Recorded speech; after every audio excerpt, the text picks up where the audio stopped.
all the latest updates, subscribe to News 9. Hello, you're watching News 9 Digital with me, Prajwal Prasad. I will be speaking about cyber crimes in India. If you're wondering why I have chosen this topic, clearly going ahead and looking at it, reports as well as surveys which has been conducted over the past few months have indicated to the fact that there has been an increase of cyber crimes till 86%, and this is something which the Indian government had not predicted. So why are there more number of cyber crimes that is being reported across India? First and foremost, due to the lockdown, people have started working from home, and work from home culture was not practiced since the beginning. It is clearly being seen of the fact that there are more number of cases as well. So why are there more number of cases? Because there are also many cyber criminals who are targeting those vulnerable people as well as private citizens who are using these digital mediums as well as forms to go ahead and carry out financial transactions. And as more number of financial transactions are increasing, the cyber crimes too are increasing as well. So what are the sorts of cyber crimes that is being witnessed now?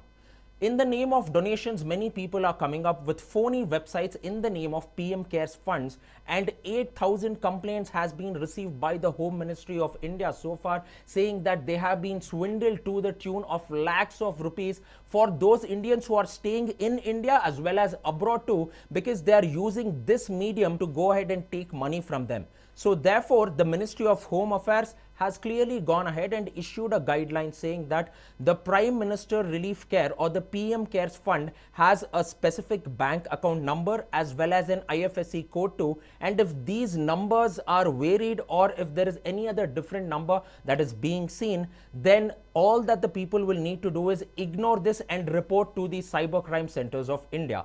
And apart from that, the National Cyber Crimes Diagnostic Center has also said that there are many OTT platforms which are claiming to go ahead and give discounts to people in large number.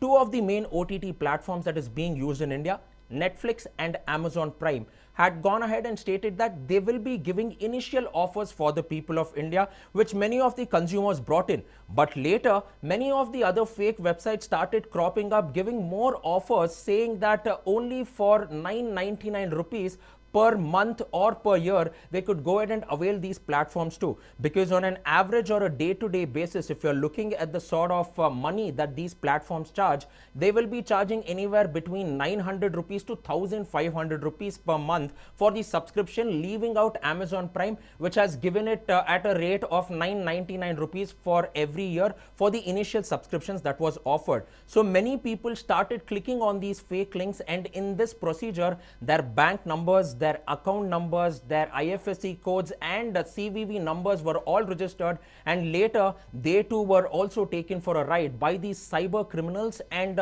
their money was just taken out within a matter of few minutes and seconds from their bank accounts too. So what are the precautions that the people need to take while going ahead and conducting financial transactions online? So first and foremost, what people need to think about is, do not reveal your personal details. The browser that you are using, make sure that you never go on and tick the box which says remember this information for further purposes.